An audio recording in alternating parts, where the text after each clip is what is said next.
What's up, y'all? So, breaking news for you Power Ranger fans out there. Boom Studios have announced that they're going to be at a panel at Comic-Con next month. So, this one is definitely about a brand new series that is right after The Darkest Hour, which is called Across the Morphing Grid. Now, this one pretty much sounds like Across the Spider-Verse, as if they're making an animated movie or a TV show based on the title alone. But this one pretty much kind of sounds like it, but in an awesome way. So it is a good time to be a Power Rangers fan. So if you are brand new to my channel, I think this one is definitely for you. So this one is all about the comics, not the reboot, which hopefully I pray to God that we're going to get some more information on the reboot next month at Comic-Con. So yeah, let's get to it. Better than a Power Rangers anthology. How about a Power Rangers anthology filled with stories written by your favorite Power Ranger actors? Boom Studios, in collaboration with leading toy and game company Hasbro, is thrilled to present Power Rangers Across the Morphing Grid, an anthology of stories written by David Yost, Walter Jones, Steve Cardenas, Matt Groom, Nakia Burrese, J.D. Suffin, and Megan Camarena about their respective Rangers, with art by Paulina, I can't pronounce his last name, among others. Now, this one is really crazy because Walter Jones, David Yost, Steve Cardenas, Nakia Burrese, as well as other Power Ranger actors are now writing comic books, which is really cool because Amy Jo Johnson just came out recently with MMPR The Return, which is a fantastic book. I highly recommend y'all to go see it. I read it. The stories are fantastic. I love it a lot. A true honor to work with all the talented people at Boom Studios and to be asked to write a story based on my character, Billy. I had so much fun imagining where Billy would be at 28 years old. I trust fans will enjoy my story and all the various stories being told to this anthology. Let's go, said David Yost. I'm so excited that Boom Studios is expanding the Morphing Grid anthology, and it looks like I'm next on the list. I've had a great privilege in the past to briefly work with Boom about Rocky and his background, but now I have the opportunity to create and collab and tell my own story. It's just a dream come true for me, said Steve Cardenas. I hope you enjoy what Matt and I came up with as a part of this new chapter. All of this is making me excited because even though I'm not the biggest fan of his character from season 2, 3, and Zeo, but I think in Zeo, his character really grew a lot. It's way better than he did in Turbo, how they did him completely dirty. But he did came back in a few other specials, including Once and Always. And he has some few good one-liners and everything.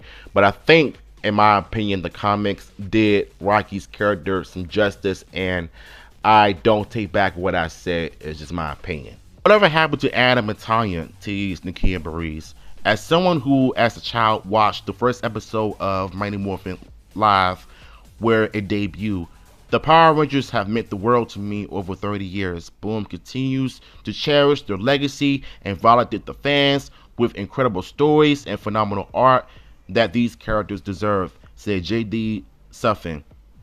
To be able to add a little to the world is so truly meaningful and a full of circle moment for me that I'll never take for granted. Who doesn't love a Hyperforce burrito, said Megan Camarena.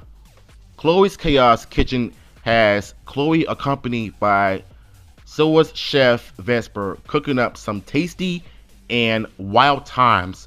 I had such an amazing time writing it, and I hope it fills your hearts and belies with big out loud laughs. It's good to see that these actors are coming together to just write an epic story based on the series alone. This looks and sounds like a good series, way better than Beyond the Grid in my honest opinion. And these are the official covers of I'm going to be breaking down. There's only 3 so far. Okay, so this is the first cover I saw on Twitter that they promoted, and the art looks really good. You got, I think, Zach, Tanya, Chloe, Rocky, and I have no idea who this person is, but I'm assuming that's like, I think Kendall, maybe, I'm not sure, but I like it. I like the art a lot. And this is Rita kidnapping Tommy. I don't know what for, but I think this might be really interesting because I think what Boom Studios should do is give Tommy a background story, because in the show he was just a new kid in town that turned evil, but we really don't know where his background came from.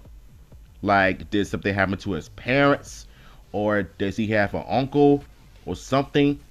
At least the Boom Studios did some of that, but we don't really know anything about Tommy other than being a martial artist. So this is him being kidnapped by Rita. She has this, well, she has this Demon Slayer face anime style to it. And this is the Zeo Rangers, and I am not the biggest fan of this art. Looks like, I don't know, I just don't like this art. I like the colors though, but I'm just not a fan of it. It looks like something you see in an animated TV show because of his hand drawn style, but I'm just not a fan of it in my honest opinion. It could have been better, but that's just me. This epic oversized issue will feature a main cover by whoever his name is, Wallace, and along with variant covers by Raleigh Rosmo, among others. Working on this short with Megan has been pure joy and is such a bucket list project, said artist. I love Power Rangers my whole life, so finally getting a chance to draw some comic pages and adorable, hilarious Pink Ranger starring pages at that has been a dream. This project was a childhood dream come true, said artist Domo. When I was a kid, I used to pretend to be the Black Ranger. Now I get the opportunity to work with Walter Jones. It's just next level awesome. It's been both a nostalgia trip and exciting new ground to be able to work on this small glimpse into Tanya's future as a senior student ranger, said artist Tango. And given those nod to some of those relationships so core to her character, I am very grateful to be back in the grid with Power Rangers, said artist Patrick. And who better to tell a personal story about the Blue Ranger than Billy Cranston himself, David Yates. Power Rangers Across the Grid #1 will be available in comic shops on the 30th of October before Halloween. It's available for pre-order at your local comic shop. Digital copies can be purchased from content providers including Kindle, iBooks, and Google Play. Fans can look forward to many exciting Power Rangers announcements from Boom Studios in the coming months, including exciting plans for San Diego Comic-Con. And I knew for a fact that they're not going to be ending its Mighty Morphin run. It's going to be based on all of the characters from different seasons that are going to be giving its backstories. And that's what I love. That's what I love, seeing Ranger actors come together to write their own stories, and artists that grew up with Power Rangers get to draw with the actors. It's something that I wish I could have done if I were a professional artist. I could just be the ones doing the covers of each Ranger. Then that would have been one of the best experiences of my life, to, you know, to work with the actors themselves. But maybe one day in the future, but it depends on if I'm ever gonna make it a Comic-Con. So yeah. Shout out to Boom Studios. What are your thoughts on this? Let me know in the comments.